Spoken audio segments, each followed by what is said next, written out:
Hey, thank you for stopping back by the shop this week. This should be our last fiddling video on getting this 10K bike ready to give away because the giveaway is starting next week. So this is part 8 and we have a lot to do. Just let me run down the list for you. We got to make a key bracket for the key switch. We got to change the oil, filters, and plugs. We got to install the neutral light. We've got to set the timing. We've got to install rubber around the speedo. We've got to fix the primary bolts. We've got to flush the front brake fluid. We've got to install the timing cover. We've got to swap or shorten the tank bolts. And we've got to clean up, touch up, and fix the shifter linkage. Woo! Okay, that's what we're doing. So without further ado, baboons, let's get started. My name's Kevin. Welcome back to Butler Customs Motorcycle Shop.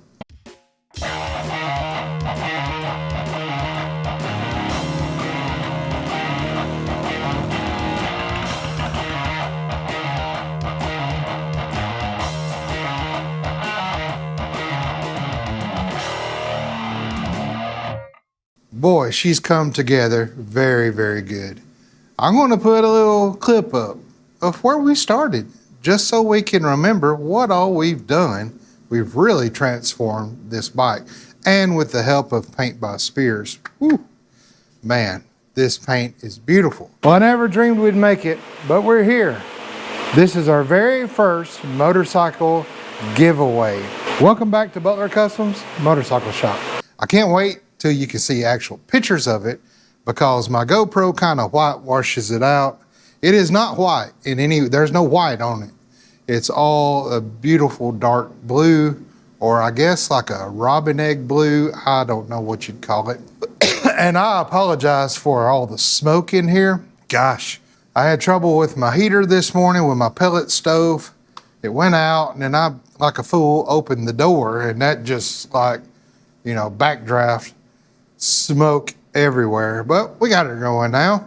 But it does look like a, you know, Ponderosa in the 1980s in here. But let's get started, shall we? Cause it's holiday week, Christmas week. We've only got 2 days to film, and then Christmas Eve, Christmas.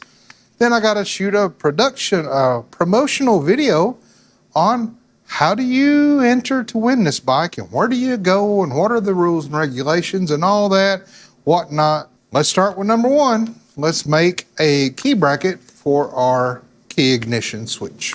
So the way I was figuring is I would make a bracket that holds this about right there. I'm going to take some of that liquid tape, cover over these real good before we jam this back in there, just in case, you know, somebody leans on the bracket or something and it goes all the way back against that, because there is a hot wire that runs straight from the main circuit breaker to the battery, and so it'll be hot. It's because you need power here when you turn the key on.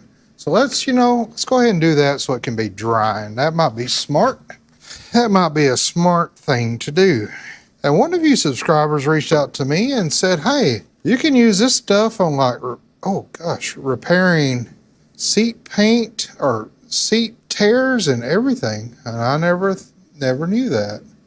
There we go. So we'll just cover that up real good. I'm getting this stuff everywhere. What's going on?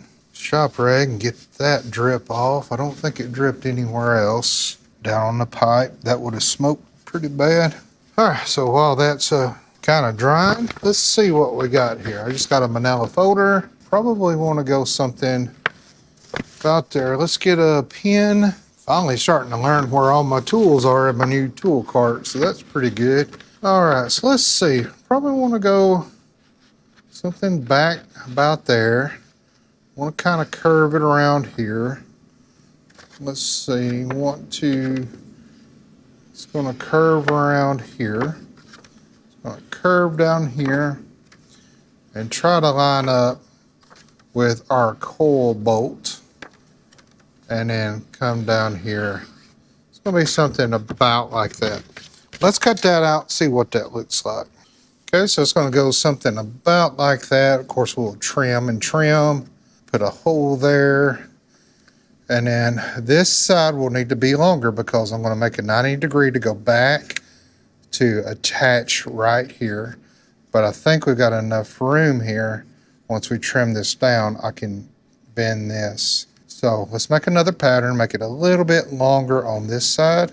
Then we can bend it and stick it in there and see how that's going to look for us. And then we'll, of course, when we go back to shave the metal, we'll shave it down to where it'll look a lot better. It won't be so bulky. So we're going to go about there. We're going to cut about right there. Okay, so there's our new design. It's going to have a 90 like that. It's going to set behind here. It's going to go behind here and come up like that. And then we will trim all this off, and then our key's going to go right there. Okay, so I'm going to start with this. I think this is going to be a rough pattern to start with. We'll cut the metal out, and then we'll just start trimming back. Actually, I'm going to go ahead and trim now. It's easier to trim this than to trim the metal. So something about like that. Yes, that will go on like that, and our key should go about right there. I think that'll work. So let's go cut this pattern out, some metal. Okay, so I found this really cool piece of gauge steel that was over there in the bin and been rusting and gotten wet. And it creates, once you kind of brush all the rust off, it creates this beautiful pitted color. Almost looks like marble. And I think it would go really well with this. So this is going to be our outline. I'm going to put it on here and trace it out. And then we can come back and cut. So once we paint this, you'll still see those little indents, and you know, you won't see much, but I think it's pretty cool. I'd love to do a bike or something in something like this, pitted like that, smooth, kind of a marble, almost stone look to it. I think would be awesome, but maybe that's for a future build. But let's go ahead and draw this pattern out on this. That'll give us a rough shape, and then we can get it up here. Okay, there we are. So there's our bracket, and that's going to turn out beautiful. I don't have a plasma cutter yet. You know, used to plasma cutters were pretty expensive, but now they're very affordable, and I've seen some really nice ones that weren't that much. So maybe, you know, we upgrade and get us a plasma cutter, but when you get good enough with the cutoff wheel, you know, it makes quick work of it. So there and there, I think that's going to work out pretty good. So at this time, I want to get a hole here for our bolt. We can loosen this up and see how this is going to work by just sliding this in and then tightening this. I think that'll hold it enough. There's not going to be any play this way and that way. And it's wide enough to slide right back in there. So at this time, I just want to get a hole here. For this, I'm just going to eyeball it. Then I'm going to grab a bolt, the bolt's out, make the hole big enough for the bolt, and slide the bolt back in. What am I looking at? About right there. Would be good. Looks right to me. How about you? All right, let me go throw a hole in this. Let me get the bolt, and I'll be right back with you. Okay, so I decided to take the coil bracket off, and needed to paint all this up anyway. And I think, I don't know how, but I got that lined up there pretty good. Okay, so something about like that right there is going to work. And once I tighten everything down, you go to turn the key on and off, I can even get it back like this so that it's wedged between here, and then this isn't going anywhere. So I made this loop kind of drooping down so that I could put this at the bottom, as close as I could get to the bottom of right here. I want to tuck it up because it's only going to fit right here on this. So I kind of want to tuck it up, but I want to give myself enough room so that I can do that.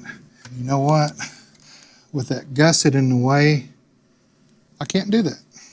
So this thing goes all the way on the other side of that gusset. Therefore, this ain't gonna work because I've only got shy of an inch between this and the gusset back there. and this dude right here, and I don't want it smashing up in there, is a good 3 inches.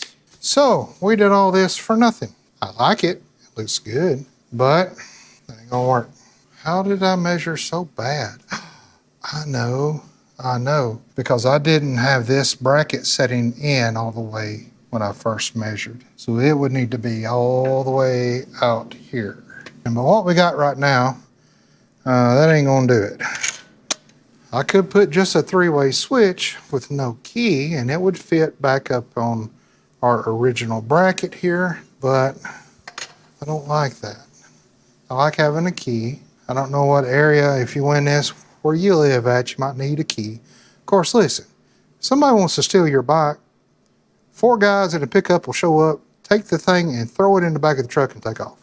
I've seen it happen at gas stations. They just pick the bike up, throw it in the truck and go. There's nothing you can do about it. But, well, I like having a key. I don't run keys on choppers, but I just put a hidden switch there. So now what did I do now? Do we relocate the switch? Let me do some studying before we start wasting more time making brackets we don't even need. So I did some studying and I discovered that most keys are on the left side of the bike. So I went over to the left side and guess what? I got tons more room over there. What? Yep, let me show you. I'm able over here to put the ignition on top of the coil and tucked behind.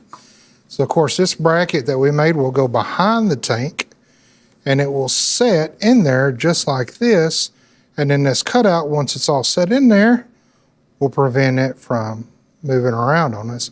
And it'll be wedged between the tank, the coil bracket, and the frame. And there we go. Crisis diverted. Now I'll put this on, mock it up.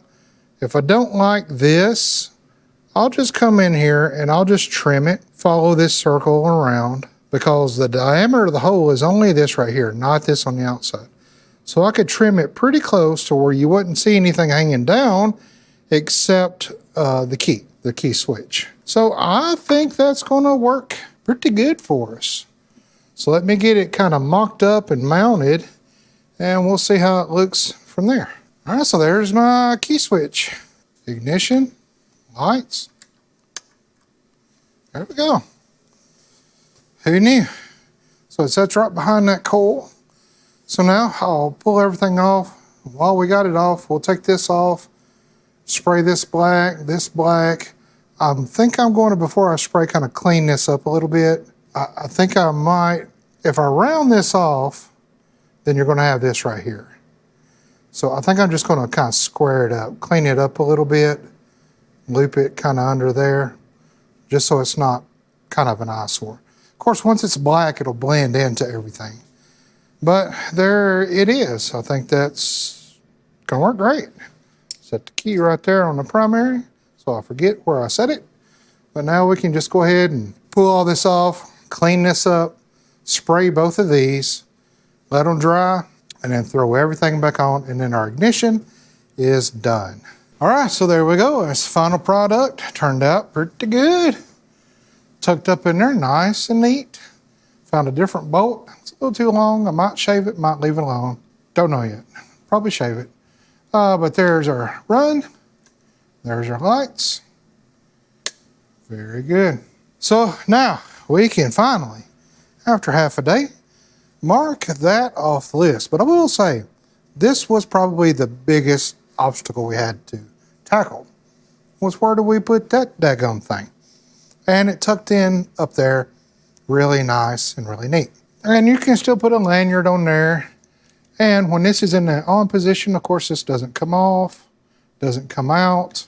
And remember, we rebuilt this cylinder, so that was pretty cool. That saved us a whole lot of money there. Now, let's move on to the next thing, which is change oil, filter, and plugs. So let's go ahead and knock that out. Now with that key switch out of the way and fabricating it and all that, now we can just keep on trucking. So glad that worked out good. This had the old Harley Davidson plugs in it, which understand, as I've told you in the past, Harley Davidson don't make plugs. They don't make plugs. You know what I bet you these are, and somebody educate me if you know. If you work at the spark plug factory or whatever, I'm here to tell you, I think these are just champions. I think these are just champions remarked, rebranded as Harley. Just my opinion, Tell me if you know, where does Harley buy their branded spark plugs at? They don't have a spark plug factory, I don't think, as far as I know. Why are you so tight getting out? All right, let's check our gaps. We are gapped at right at 40 on the front and right at 47 on the, or 37 on the rear. Now, according to the manual, these gaps are 0.38 to 0.40. So I'm gonna go 40 on these, going back with the champions, the good old 840s or 810s. I like champions. I know some people don't. That's okay. You like what you like. I like what I like. I've just always had good luck with champions. Tighten these down. Then our plugs are done. Go to fill that crush washer, and then it'll get really, really tight on you and stop. They're plugs. You're not running high compression, and it ain't gonna blow out on you. You could blow your threads out of your head, and then you're in a pickle. And on old bikes like this, it's very likely that could happen. So I want to go with that. Boom, done. Plugs are done. Let's get this K&N off. And parts store, I like to run a Wix. They didn't have a Wix, and it would have been black. You know, as you can see, trying to get away from a lot of chrome on this. But they didn't have a Wix in stock, so they gave me a K&N at the Wix price, which worked out to be pretty good. But let's go ahead and pop this off. We can get it changed out and throw some oil in to the tank. All right, on this oil filter here, we'll throw us some shop towels underneath there because I got my center stand there and I'm too lazy to move it. And I can never not make a mess anyway. So I'm just gonna shove some of these shop towels up in here under there. We'll need to do a cleaning anyway, it's on our list. But a buddy at church, Mr. Jack, gave me a bunch of these shop towels and they come folded up like napkins. And they do leave lint everywhere. But my wife loves them. They gave me like 3 packs. She stole 2 packs. I got 1 pack left. What's a fella to do? There we go. Takes a 17 millimeter on the head of this K&N. Drop that off. And the oil is really, really fresh because that's what we put in it when we put some oil in to run it. Very good. We'll take our new one. We'll get us some of that good fresh oil. Run around the rim. Make sure our gasket is off of the casing. And then we'll clean the casing up just a little bit. Just a little bit. And we'll shove our rags down in there where they don't get bound up in the filter. Spin this one on. And then we are good. Go ahead with our oil. Now on these little nuts they give you on the top, okay, understand they're riveted into this case on this filter. So they're by no means a bolt. I have seen people use these to tighten the filter so much that when the bike starts and it runs for a little bit while, oil will weep out of these rivets here. So be careful when you do this. If you're going to use that to tighten, it doesn't take much to tighten these things at all. So be aware of that.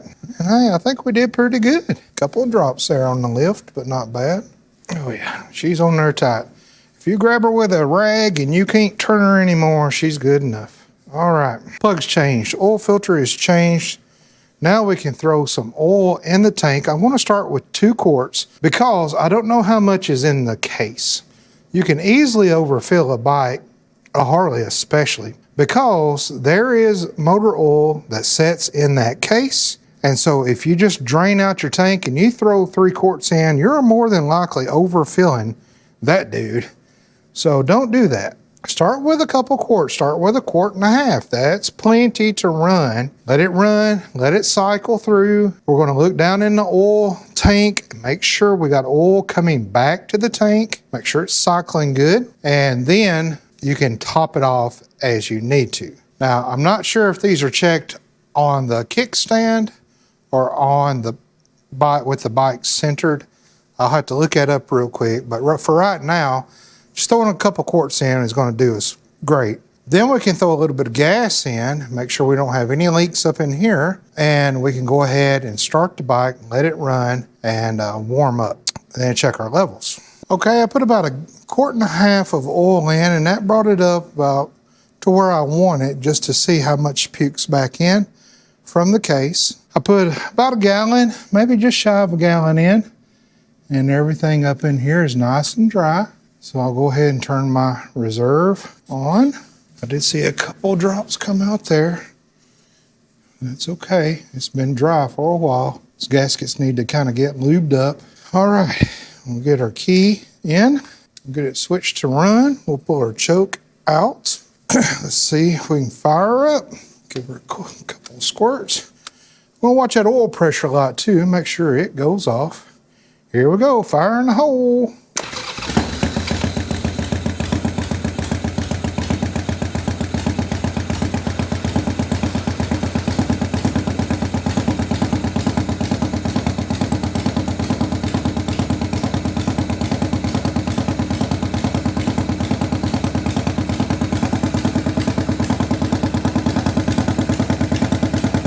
Our oil pump's working. The light's still on.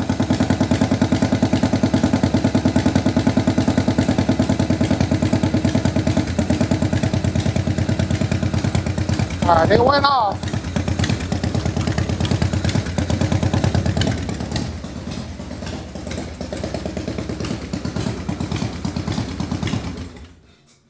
Didn't like half choke. We'll let her warm up a little bit more. The oil light did go off. It's still off now, just come back on. The oil is circulating.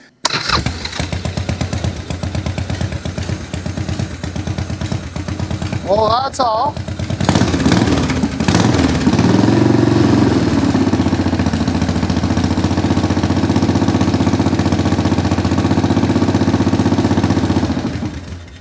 Very good. We'll take our choke all the way off now.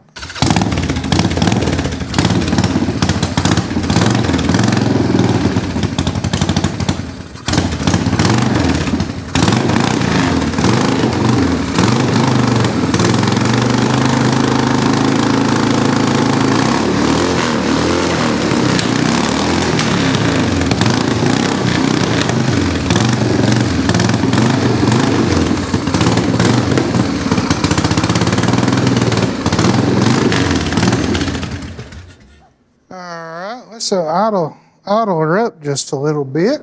Don't see any leaks. She does not want to idle, does she?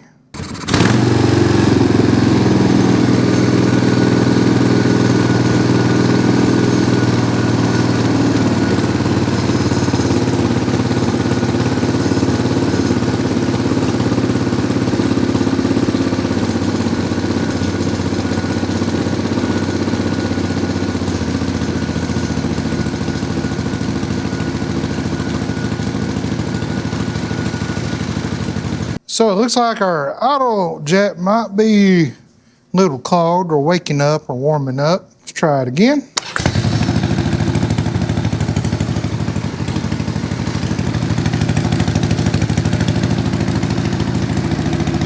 All right, let me bring you around the other side. I want to show you if you can maybe see inside the oil tank and see the oil circulating.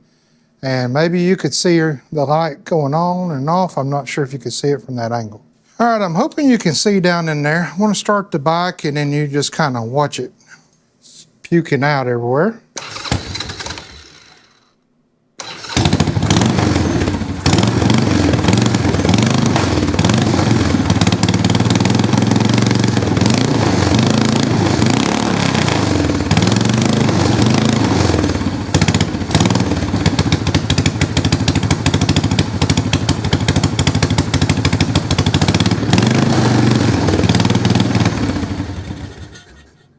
All right, very good.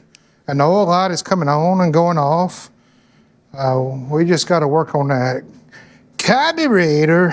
I'll switch it on and then off. Turn my fuel off, turn my key off. Very good, very good. And I think once we dial in the timing, then we'll be really set. I don't want to monkey with the carburetor until we get the timing where it needs to be. That'll help us with kind of fine-tuning the carb. Well, my apologies. I forgot to turn my microphone on. So at this time, I'm ready to go ahead and take this cover off so we can get to that neutral light switch. And boy, it's so tight of a fit up in there, I just can't get that connector on there. And that connector's not made to go on a neutral light switch anyway. So you're going to see me have to take the rear exhaust off, take the front exhaust off, take the rear master cylinder, just loosen it. And I was able then to go ahead and fit that, kind of wiggle that plate out so that I could get it out of the way. And then I could get up in there and see, just look dead on at the neutral switch. Then I just took a bolt actually and ran it into the neutral light switch, and that expanded it out, and I popped it on there. And then I'll just kind of fast forward this through here so you can at least see the work, what's required to do that, and then I'll come right back with you. Okay, I got the neutral light wire on the neutral light switch. Got it wired into the brown wire that does run up to the neutral light. It doesn't work. So you're going to get a bike with no neutral light. Good habit, because I ride a lot of old bikes that didn't even have neutral lights. Before you push the start button, rock that bike. And I don't mean just toot, toot, toot. No, move your bike in and out. And never, ever, under any circumstance, leave your bike in gear when you turn it off. Always find your neutral.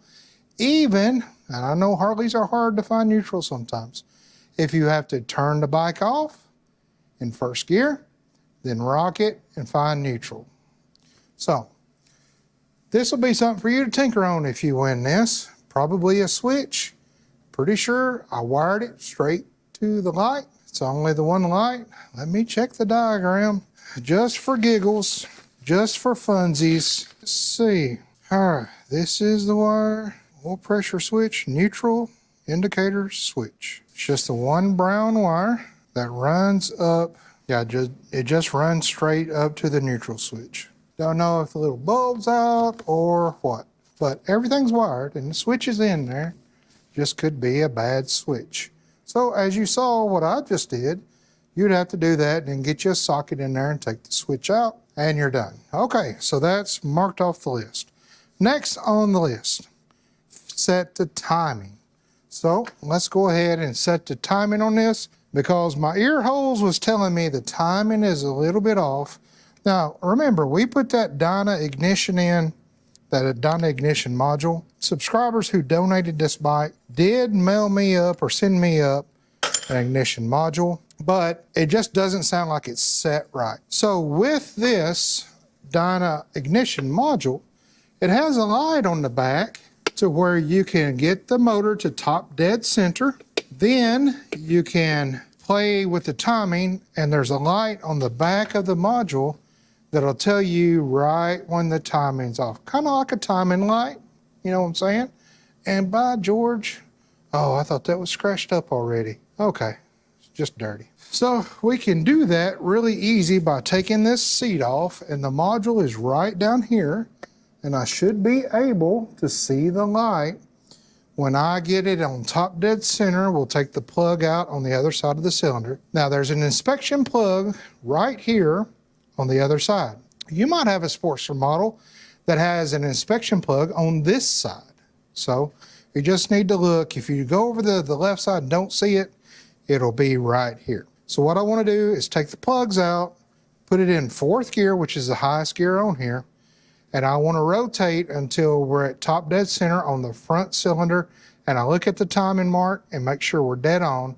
Then I loosen these two studs up, and I turn the key on, and I should see a red light on the back of this ignition, and when I turn it, I believe clockwise, maybe counterclockwise, I have to look it up.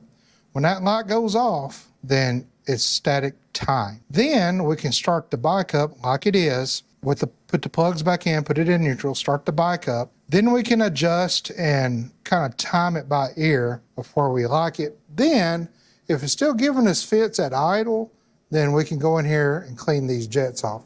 Just drop this bowl out. We don't even have to take this off. Just drop this bowl out, Get the jet out, the idle jet out, clean it out, spray it out.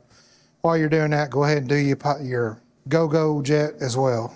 I want to leave this here for now. Let's work on getting the plug out, getting it on top dead center, looking at our timing marks, because they'll be different on different year models. So you kind of need to know. And don't go by Google, don't go by AI. Look in a manual to know exactly what your motor is. Now, on the twin cams and even on the Evos, they're bad to have flywheels swapped out. So you'll have to know what flywheel you have if it's not stock, because they have different markings as well. I believe this to be completely stock. Most people don't ever get into the cases on a Sportster unless they're repairing something. So let's go to the other side. We'll pull the plug out and then we'll get it on top dead center, pull the spark plugs out and the inspection plug out. Okay, I got the rear wheel up, got the plugs out, and here's our inspection plug.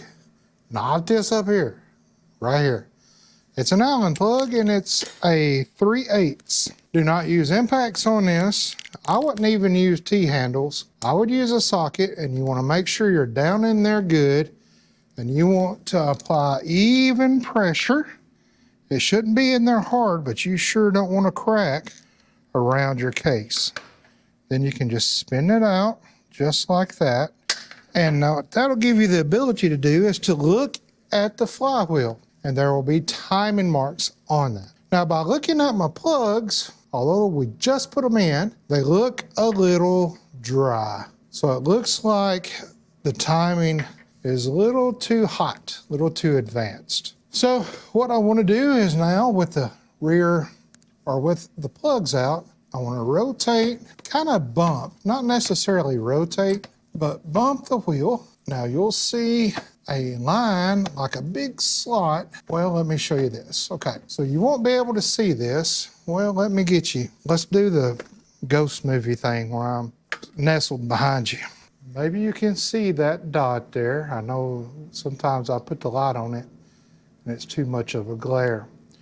So you've got a dot there. That's actually your advanced. So what you'll do is you'll go past that dot, keep coming on up, and you got to bump it, and it's not going to want to stay there because you're at the top of the compression. You'll see that slot right there. See that? If you're finding it very, very hard, no matter how you try to keep it right there on TDC on the front, and it keeps going past it, no matter what you do, it goes back. What you can do is get it where you want it, right in the center, hold it there. Then let your tire down where the rear tire will actually hold that in place. Now, as you can see, I'm not holding it anymore and we're right dead in the center. So that should be for this bike, top dead center on the front cylinder. Now, I do keep straws to check top dead center, but the Sportsters, yeah, I'm right at the top on number 1. I'm way down on the rear. So I'm right at the top of that top dead center. And with the tire on the ground, I don't have to worry about that kind of going anywhere on me. It's actually probably, now that I'm standing back here, a scoosh too far ahead. We need to be exact. Let me see if I can raise the bike up enough just to bring it back a little bit. Oh, okay, stayed there on me. Up.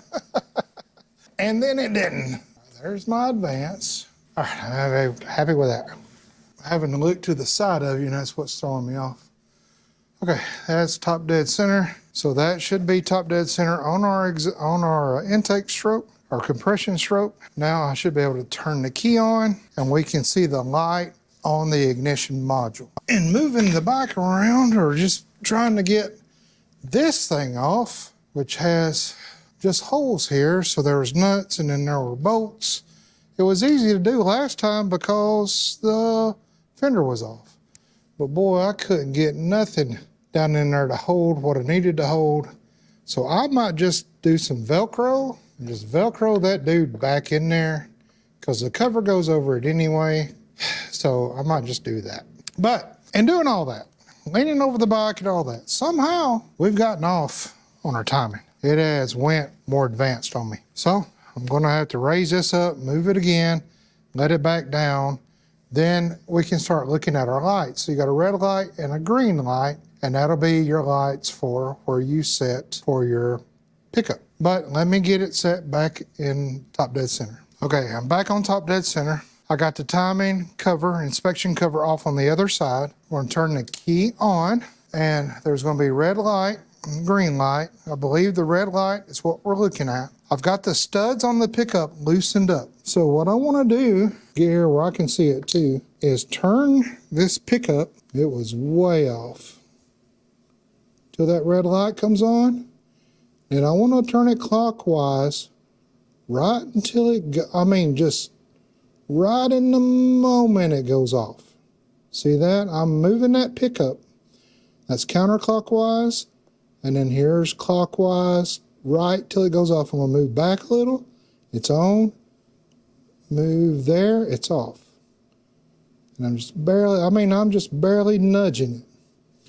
Okay, so that's where I want it. And that was a big difference. So we were advanced, way big, which it sounded like that to me. Okay, I'm gonna snug those down. Check my light's still off. Now I'm gonna verify my switches, turn my key off. Verify my switches here. So on all these switches here, I believe the down position is on or off. I got my VOES off. So I think I'm supposed to have that off. I might need to play with it and switch that back on. Rev limiter, I've got that off. So rev limit's at 6,000. My advanced, I've got both off, so it's just curve one. But my VOES, I'm not sure if off is normal or on is without it. I'm not sure. So we'll play around with it. So what I want to do is put my inspection plug back. I want to make sure it's nice and cleaned off, that it looks good. There's no trash up in the hole. So I'm just going to thread that back in. There's no gasket that goes in there. There's no thread tape or anything like that. Put it in and then just give it a good snug, okay? That's all it takes. Now put our plugs back in, and do not forget to jack the bike back up and take it out of fourth gear before you try to start this bike. Very important that you do that. I got it in neutral. I got my plug back in. I'm gonna let that hang out there. Now remember, it's grounded to that ground wire, so it doesn't have to be grounded to this. But I wanna start it up and see how it acts, see how that sounds, see how she's gonna run. Where's my key? Where are you, key? Good grief, key. Key on. I want to hold the choke out. Oh, I need to turn my fuel on. Choke out.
She sounds pretty good there to me.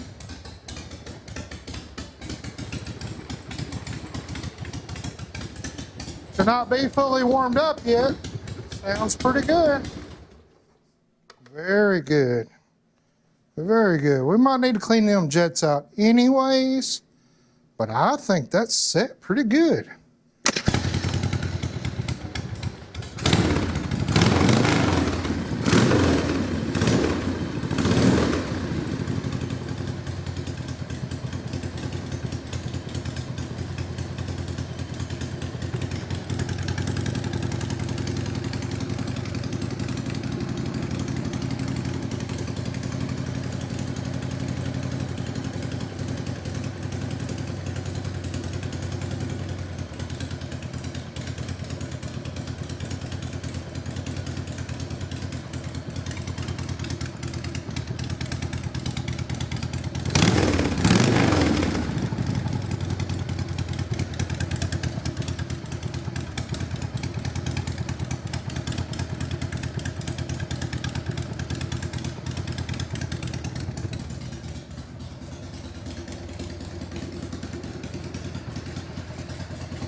I call that success. Static timing gets it right on sometimes. Sometimes you got to tweak it a little, but these Dyna modules are really, really nice. So I'm just going to get some Velcro, double-sided Velcro, and stick that right in there. I like using the Velcro on the modules because if you need to ever get in here to set your timing, you just unvelcro it. If you use that emblem tape or something like that, you could damage this trying to get a screwdriver in here to get it off. So these do not have to be grounded because the ground is wired in to the wiring. So mark that off our list. Boy, we're moving right along, aren't we? I think I blew the list way over here across the shop. And on this new microphone I've got, this super duper high-tech thing, anytime I start the bike up, it goes ahead and puts it in that noise detection, so you don't really get to hear the full sound of the motor. But set timing, done. All right, install rubber around the speedo, and that is half of our list done. Once we get that done, so I think we'll just call that a night because it's already dark 30 out here. Then what we got to do tomorrow is fix the primary bolts, flush the front brake fluid, install the timing cover, try to dig one of those up. I've got some, but they're the 5 bolts, so not going to work. Kind of like it just bare, maybe spray it black, I don't know. Swap or shorten tank bolts. Hey, we already did that. We're good on that. We did that. All right, so we've already done 5 of the things. Cool. Clean up, touch up, and fix shifter linkage. Okay, so tomorrow, we're going to fix primary bolts, flush the front brake fluid, install the timing cover, figure out what we're going to do in that, dig around, see what we can find, fix the shifter linkage, and then just clean it up. Can't believe it, but it's here. How about that? Boy, it turned out beautiful. Turned out beautiful. You know, when we first started, whew, she's rough, but it's a Sportster. Pretty much bulletproof. I have decided I'm not going to try to paint the jugs or nothing like that. It looks good the way it is. It matches. And I don't want something sticking out like a sore thumb that says, oh, you know, Craigslist rebuild when the jugs are shiny. It's kind of weird. Throw some red flags up. But everything seems to be working good. I do want to get the air out of the oil by unplugging the drain hose, letting all the air out of that, plugging it back up, because we got to top this off anyway. I was looking, I love this air breather because it's open in the middle so you can see right up in the air breather. And I was watching the accelerator pump and squirt fuel. So it's coming, I like it. I like it. Think we can put this seat back on now? I think so. Everything lines up good with that. And boy, I guess I lost my seat bolt washer. Maybe that was it. And we just, for the bolt, I just use a battery terminal, and I like doing that because it's got the screw head in the top, and you can put a 10 millimeter on it if you want to do that too. Remember, it's Butler Customs. All right, so let's keep working. Glad that's done. That turned out to be really easy, and with good equipment, it does make it easy. What are we doing? We're installing rubber around the speedometer. Then we'll call it a night. We'll eat us a bacon sandwich with some mayonnaise. And I hope I didn't throw it away. By George, I hope I didn't throw it away. That's what happens when you get to cleaning. You don't use stuff for a year, 3 years. You don't use stuff for 5 years. And then all of a sudden, you throw it away.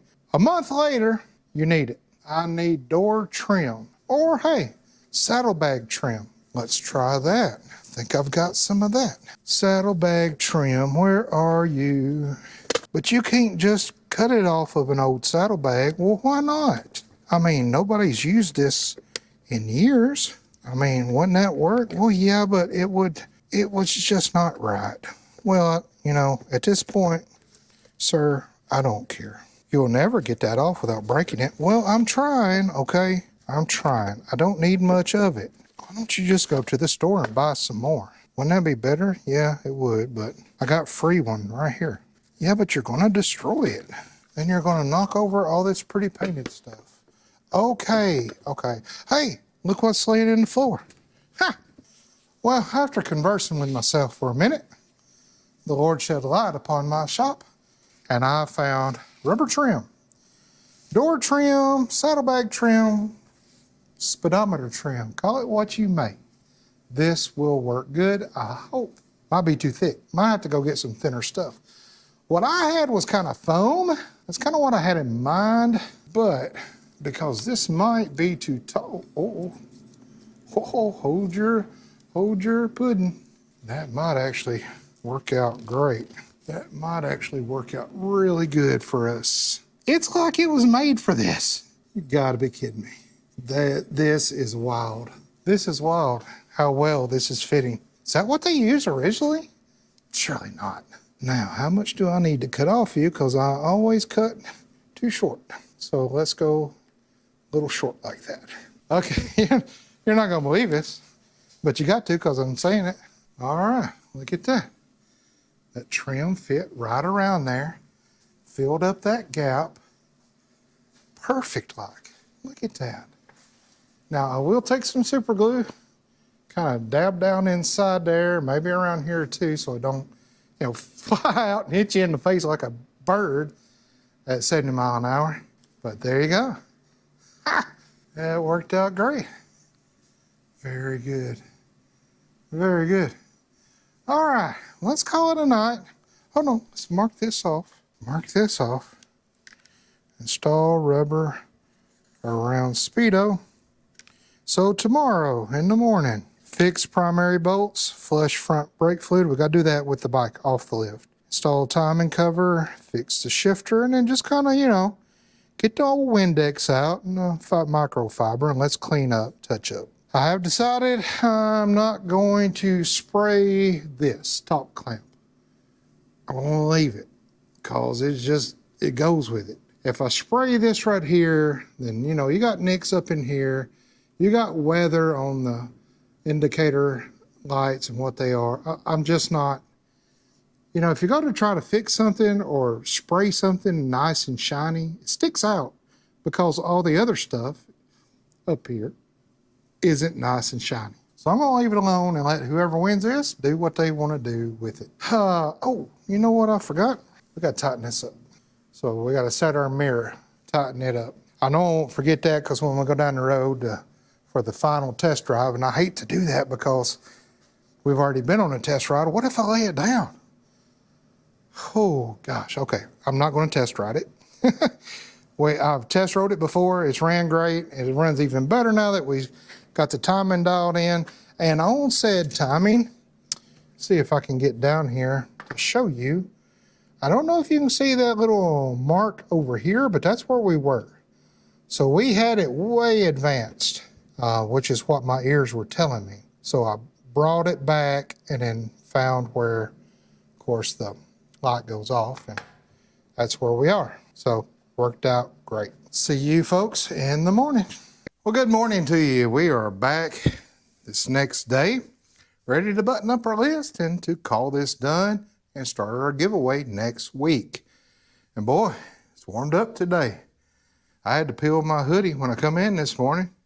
Feels really good out here. Okay, I was piddling. Sorry, didn't record it. But I did find the correct bolts for these two down here. I did torque them.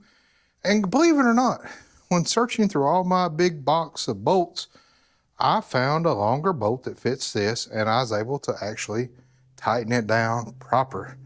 So, what I got to do now, we got to pull this drain plug here, take this cap off, and then feel till oil starts coming out here, because I know it has been leaking, but I don't know how much. It was about a drop a day. But when I went back and looked at the video when we first started this, it was like in the summertime. I was in shorts. So I don't know how much is in there, but this will tell us. So let's pull this off, and get an oil pan under here and start filling this. And I got to find some Velcro for this up here, but also I want to take this hose off here, just let the air out, and then put it back on. And then when we get this off the lift and on the side kickstand, then we can top off as needed. But boy, she's coming along good. And after dialing in that timing, my son-in-law came in last night before I locked up, and I was asking about it, and I just hit the start button. Boom! She started right up. So very pleased. And then we've got to finish our other things on the list, and we'll call this done. Bowl under here. We will take this plug out. This is just kind of a level plug. Huh. Okay, so it wasn't dripping that bad. So oil is coming out there. Therefore, we don't have to do anything. And it has been setting overnight, so it's not like it's running and dripping down everywhere. So our oil is still full. And like I said, it was about a drop a day, maybe. So very good. So we don't have to do anything to that. And since I did that this morning, I've been watching this, and I don't see anything dripping anymore. So if it can go down to a drip once a week or something, that's even better. So that is done. We didn't have to do anything to that, so it's pretty good. Now, of course, you take a 1/2-inch extension to put in here or here to get these caps off. Of course, to fill, you'd do it here.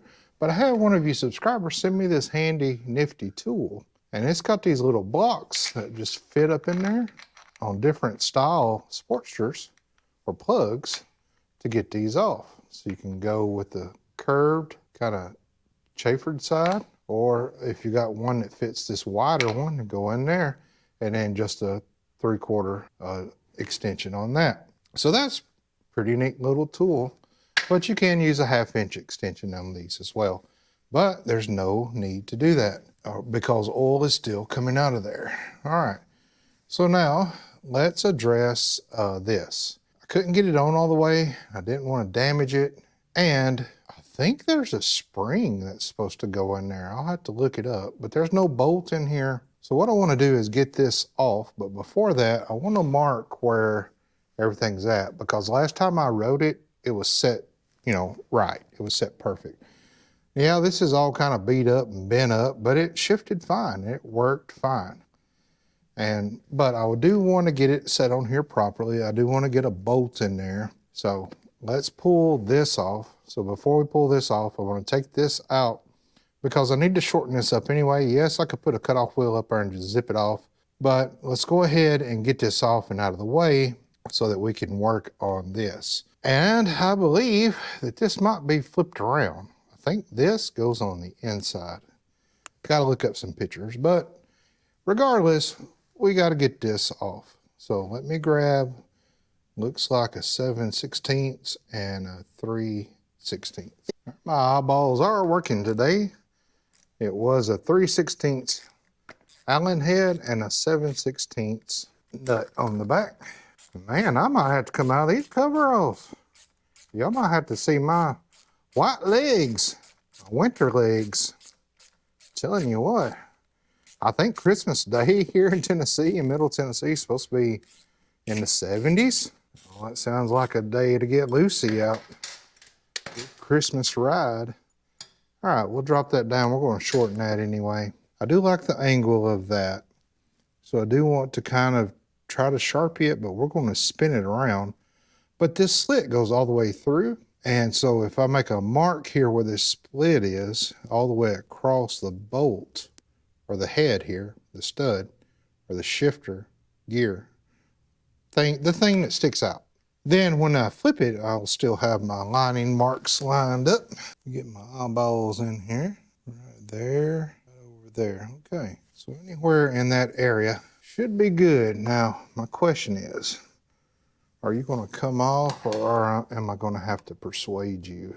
Because I want to be careful with my shaft, so I'm going to have to persuade you a little bit. There we go.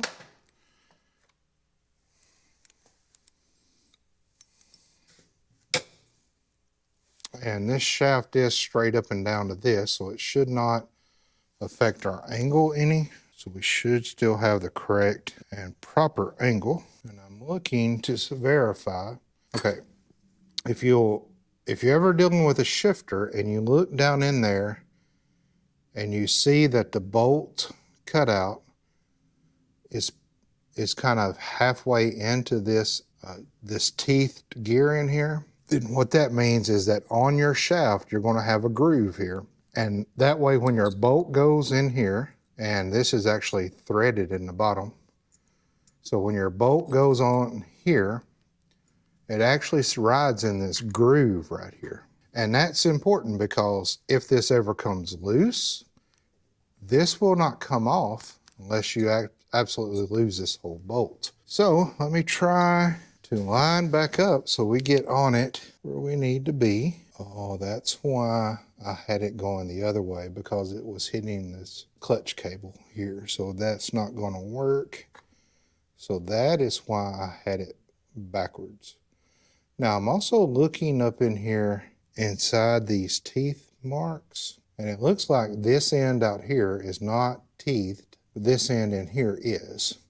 And I'm also looking to make sure there's not like one tooth that's missing that lines up with this, so that you always get your gear lined up or your shifter lined up where you want it. Looks like that's how it is. It's weird that it's got all these markings on the outside. Now what I want to do is I want to go in to where that bolt lines up with the hole. So what I'm looking at is I want to line this shaft up, the shifter lever up, to where that cutout is in the shaft, and then my bolt will go through there and hold the shaft in as well. So what I got to do that now is find a bolt that will thread onto here. Okay, I'm back. I think I figured out the dilemma of why all the markings were on this side, and it looks like it goes that way. Well, that's because it does. Because with the mid controls, it would go up that way, right? That's what I'm thinking.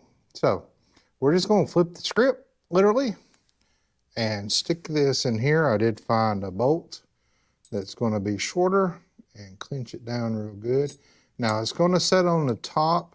It's not going to set down in the groove because of this little washer thing here. But that's okay. Well, I don't know. No, the head sets down in there, but that washer's not going to. So if it didn't have this washer on it, it'd be good. So let me get things lined back up here. So that's where I want it. And now we just got to line up where our hole is.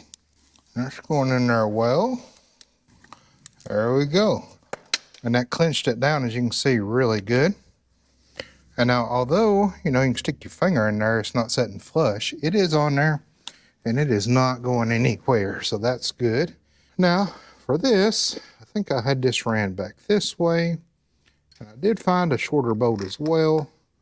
That should work perfect with this lock nut. Very good. Should work good. Perfect. All right, that is done. That's not going anywhere on us. Now, we can mark things off the list. Fix primary bolts, we did that. Install, let's see, fix shifter linkage, we did that. Install timing cover. Okay, what I decided on the timing cover, when I came out here this morning, I just really like that just bare cover. It's the inner cover, it's not really an outer cover. So what I did was took some RTV on the back side and filled in the holes so water or nothing could get inside the pickup area, and let that harden up. And then this morning I sprayed it black and went ahead and put it on. So I'll show you that. I think it turned out pretty good. I like it. And look, we're dry. Awesome. Very good. I think that fixed our leak, or our drip, I should say. All right, so now all we got to do is flush the front brakes. We did install the timing cover. I'll show you that.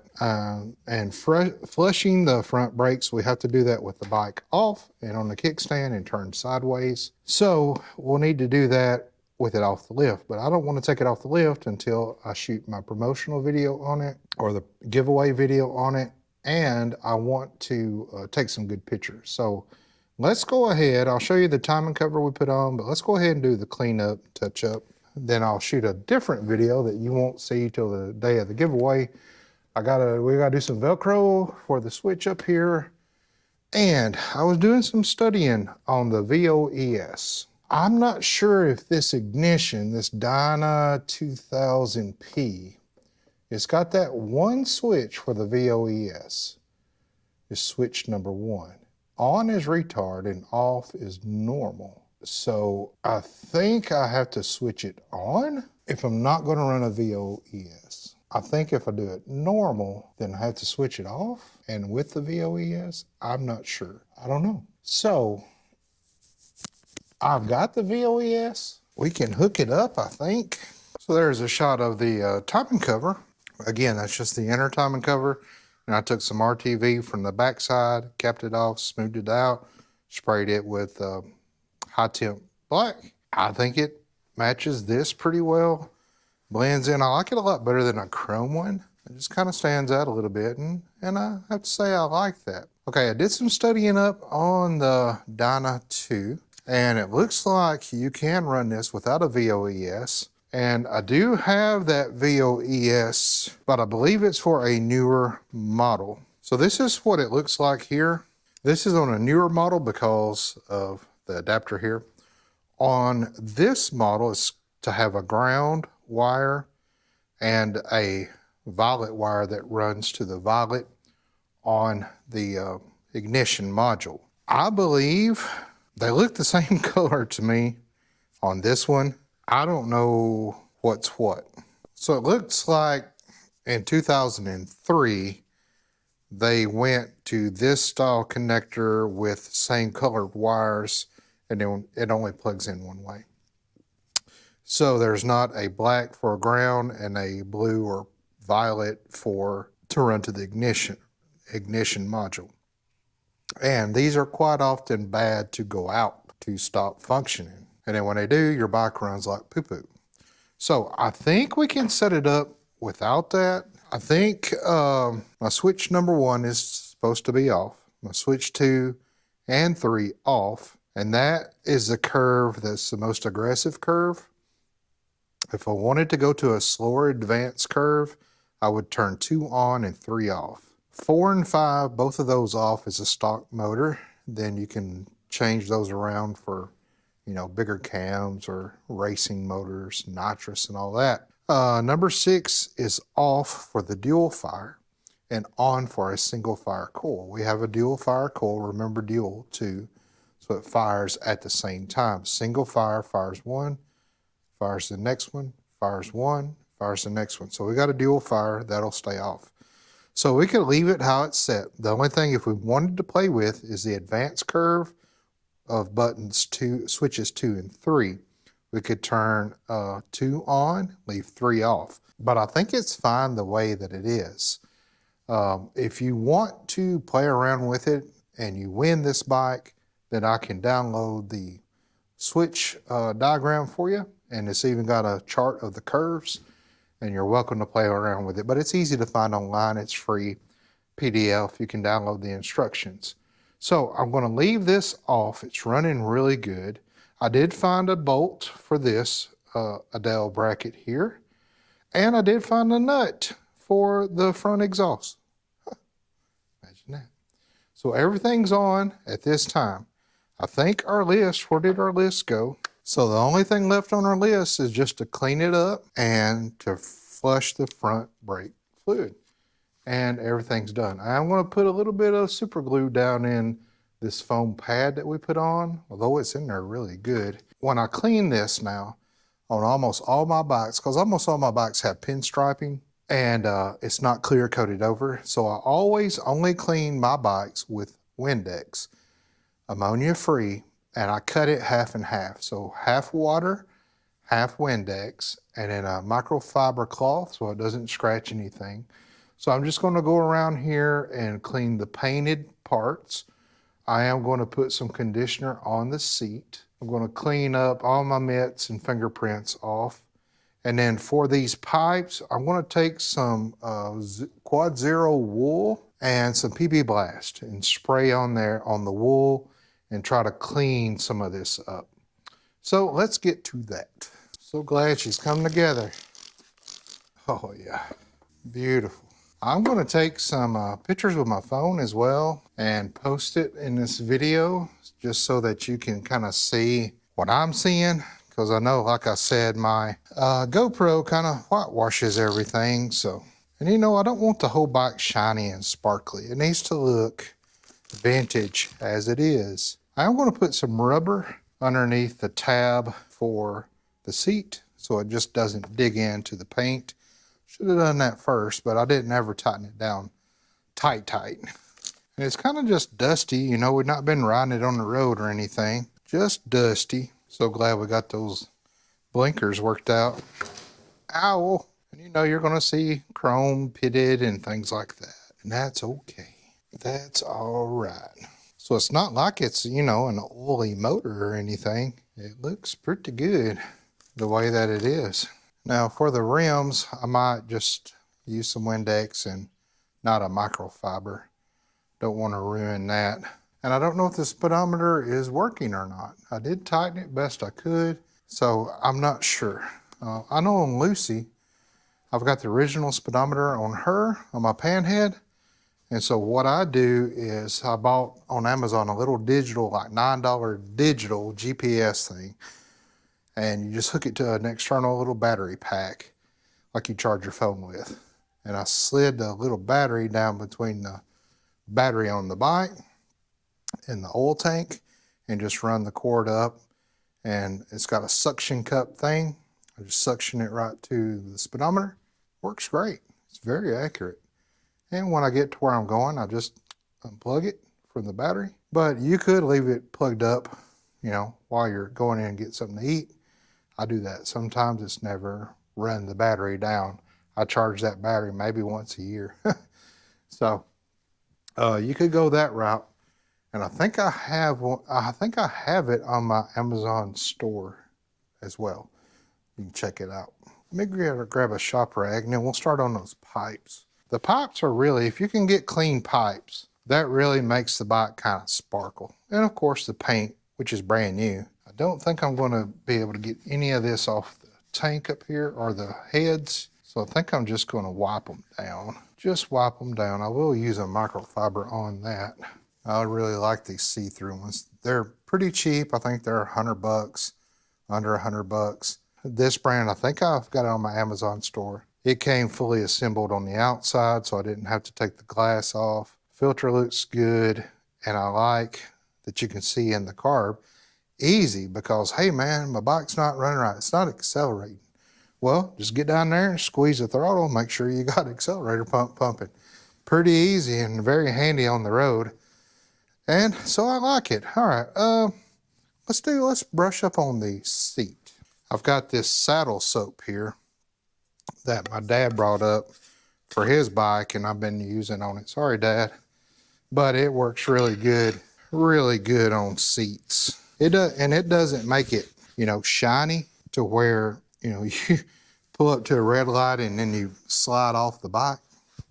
You slide up on the tank. You don't want it like that. And I find it's best to take this with your fingers, get you a gob on there and just work it in. And this is going to kind of not necessarily clean the leather, but it's going to condition the leather. All that dry leather, going to just let it eat on it. So you just get you a gob on there. Just start massaging your seat. Massage it all in. And once you get it massaged in there real good, then we can wipe it off real good. And work it in with a rag really good. And it smells good too. There we go. And then our seat's done. You can see that's the underside. That's the side we're going to be seeing. And I put a little rubber kind of sticky tab there, and that'll help keep that tab off the fender. Oh yeah, perfect. We'll take our battery bolt with a washer and stick in there. Nice. Okay, now let's get to work on these pipes. That's going to take a little bit of scrubbing and making a little bit of a mess, but it's going to make them look a whole lot better. And it's going to get my fingerprints all off of it. Now I'll try to do this. I got the Quad Zero wool. I'll try to do it with the Windex. We'll see what it looks like. Let's try a little spot right here. But usually a PB blast works really good. And you just put it on there. This Quad Zero, it is not going to scratch your pipes, but it most certainly will clean them up really, really good. And because it doesn't scratch, you can use this on chrome trim, anything like that. And again, we're not going for a brand new look. Like, I like these little defects in it, but can we just kind of get our fingerprints off and shine it up a little bit? Let's see how that Windex did on it. Yeah. All right. Looks pretty good to me. What do you think? Can you even see it? We'll do this down here and we'll be done with the cleaning. I'm not a detail guy. If you drop your bike off here and come get it, it's going to be dirty, dusty, fingerprinty. I don't clean bikes. I ride them and wrench them.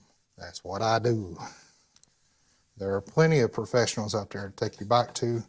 Have it detailed the right way. I wouldn't even know how to start detailing one, as you can see. There we go. I think that helped a little bit, didn't it? I think so. Okay. Well, we can mark that off our list. I might do the tires. I don't know. I might not. They're brand new tires. So I don't know if I'll mess with the tires or just leave them alone. But what I'm going to do, so the only thing we got left to do is to bleed the front brakes. The light switch is working. I believe it's just low in fluid or needs a good bleeding. But I can't do that on the lift. So I want to keep this on the lift so I can do the video on it about the giveaway. And I want to take some good pictures for you right now and put them up here for you.